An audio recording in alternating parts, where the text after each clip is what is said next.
Hello students, in this lecture we will learn about the front wheel drive and rear wheel drive in the detail. Before we start the front wheel and rear wheel drive, let's learn three important definitions: wheelbase, wheel track and ground clearance. First, what is wheelbase?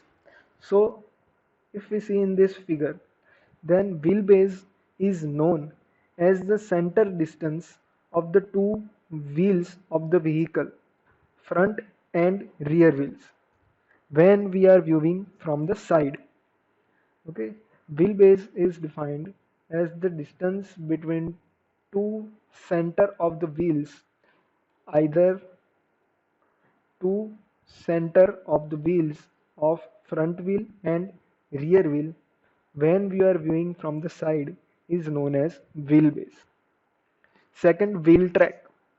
In this figure, we can see wheel track or wheel track width is known as the distance between two front tires or distance between two rear tires from its center.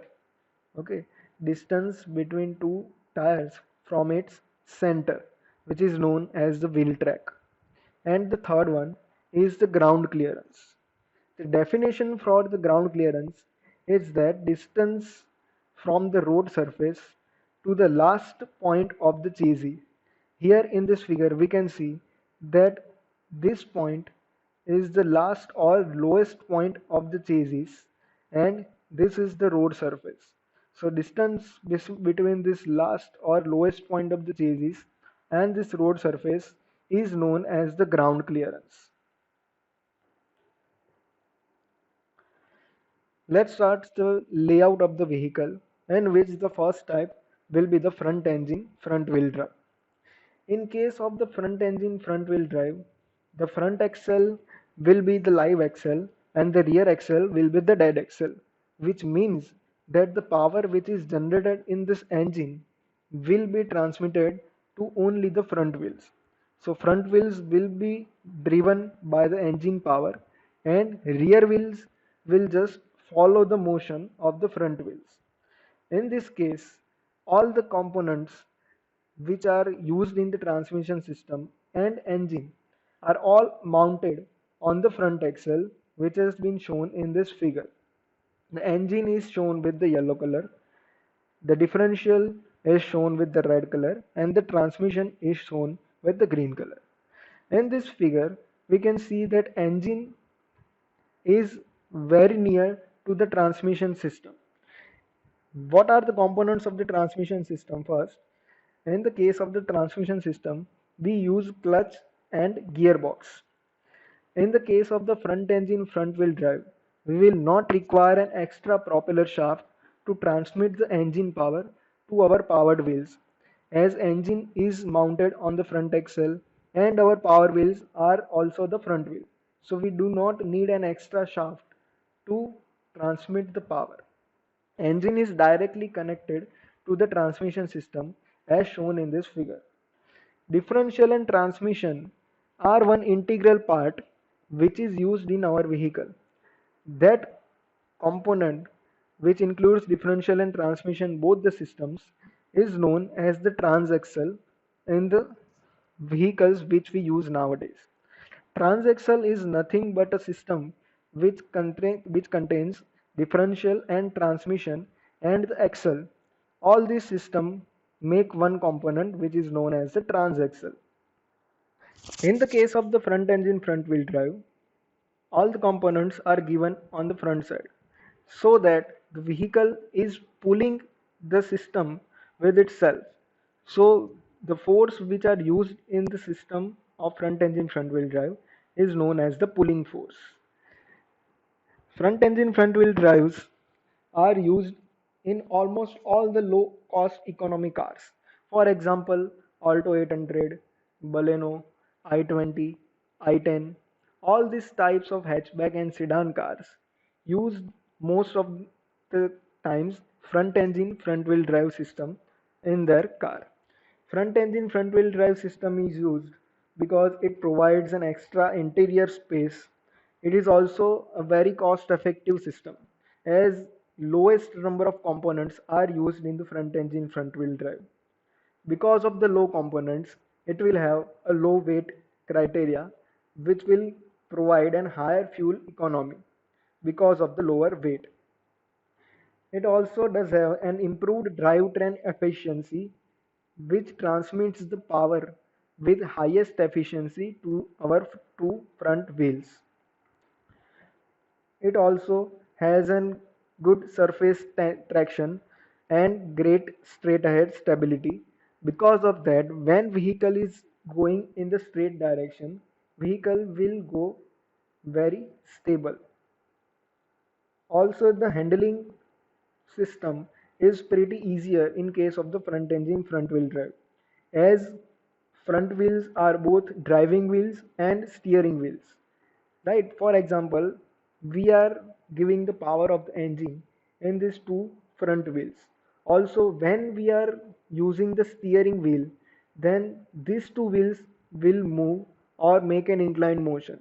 Rear wheels will just follow in also case of the steering system.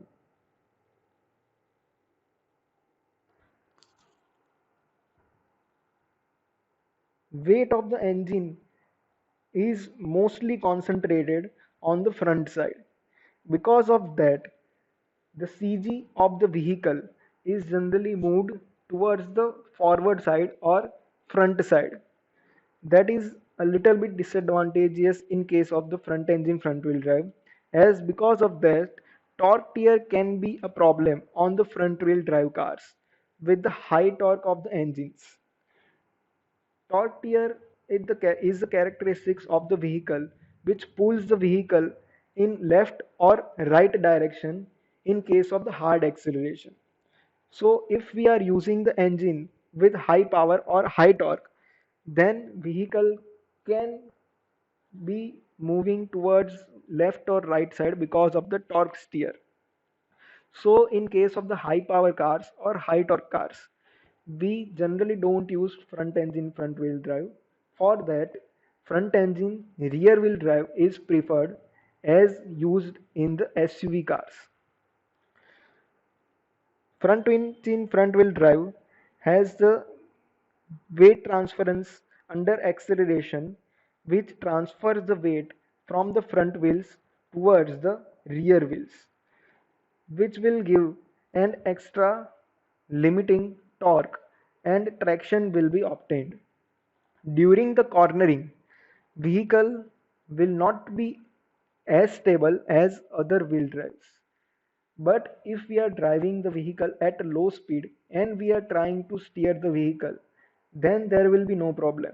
So generally, if we are using front engine front wheel drive, then they all the cars are made for the low speed driving. If we are trying to turn the vehicle at very high speed, then vehicle will face a problem and it can eventually get rolled over. In low traction conditions, the front wheel drive can lose traction and it can make the steering ineffective. For example, if we are driving the vehicle on the snowy condition or muddy condition or wet condition which is created after the rain, then in that condition vehicle can lose the traction and it can skid away. Generally, front engine front wheel drive, as already told, it is used in the vehicles like Alto, i10, Verna, Honda City, Honda Civic, Corolla, Ciaz, Cruze, Baleno, etc. All the small cars, all the economical cars use the front engine front wheel drive in their vehicle. These are the characteristics of the front engine front wheel drive which we already discussed. In that, first the pulling force is used to pull the vehicle from the front side. Second, vehicle will provide the low traction because all the weight is provided on the front side. Third, it has very low cost because the arrangement is very simple and the components are very few. Also, as already said, it has very simple arrangement.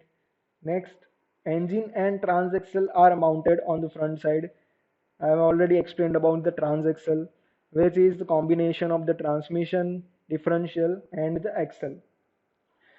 The main disadvantage of the front engine front wheel drive is understeering. What is understeering is when we are trying to turn the vehicle at a very high speed, then vehicle will not get the response of the steering wheel, and it will not turn as expected, and the turning radius will be increased, which is known as the understeering. But understeering can be controlled easily by moving the steering wheel in the same direction as the turning, and we can control the understeer. Generally, understeer will not be faced if we are driving the front engine front wheel drive at a low speed. And the last one is the better stability. As I have already said, the front engine front wheel drive provides a very great straight ahead stability, which is why this drive is preferred in all the small cars. The next layout is the rear engine rear wheel drive, which is 100% opposite of the front engine front wheel drive. In this case, the engine and the transmission system will be mounted on the rear wheel or on the rear axle, which has been shown in this figure. We can see that in case of the rear engine rear wheel drive, the engine and transmission system is mounted on the rear axle. So in this case, the rear axle will become the live axle and the front axle will become the dead axle. So all the components will be used on the rear axle. In this type of the drive, the placing engine near the rear wheels allows for the physically smaller, lighter, and simple arrangement, which gives the efficient drivetrain. Generally, in this case, almost most of the weight will be concentrated on the rear part of the vehicle, or mostly will be concentrated on the rear axle. More rear weight will reduce the forward weight transfer under the braking and increases the rear weight transfer under the acceleration. The first part, in which the forward weight transfer under the braking, which will mean that the braking effect will be decreased compared to the front engine front wheel drive. And the second criteria we discussed, in which the weight transfer from the rear side is increased during the acceleration. In that case, the traction will be more evenly distributed among all the wheels during the braking and driving conditions. The rear wheel drives generally use the pushing force, as all the power transmitting systems are being arranged on the rear side. Because of that, the power is generated from the rear towards the front side, which is shown by this green arrow. In that manner, we can see that the vehicle is being pushed by the engine power. When we are pushing any object, then we will get an extra power. But in case of the pushing, we are compromising a stability a little bit. Because of that, we are not using the rear engine rear wheel drive in case of our normal cars. Generally, rear engine rear wheel drive is preferred in the racing cars, as racing cars require an extra power to drive the vehicle at a high speed. In that case, we can use the rear engine rear wheel drive by ease. Also, rear engine rear wheel drive provides a great cornering stability. So in these cars, if we are driving the vehicle at high speed and if we are trying to turn the vehicle, then it will provide an extra cornering stability compared to the front engine front wheel drive, which is also required for the racing cars.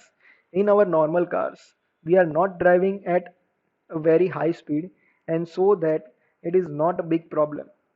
But in case of the racing car, we require an extra cornering stability, as we cannot slow down the vehicle during the turning as well.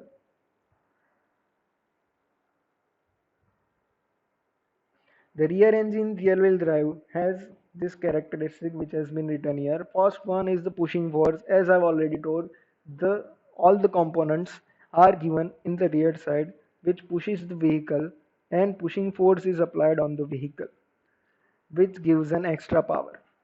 It also provides an higher traction as already discussed because of the weight transfer. The traction is distributed in all the four wheels.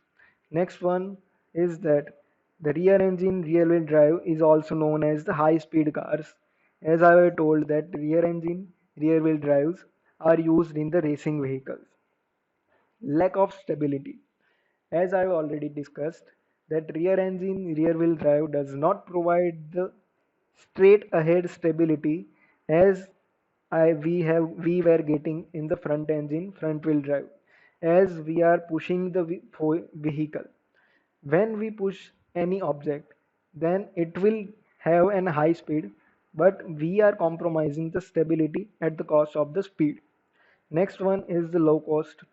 It is also a low cost vehicle compared to the front engine rear wheel drive, as we are not using the propeller shaft in this case as well.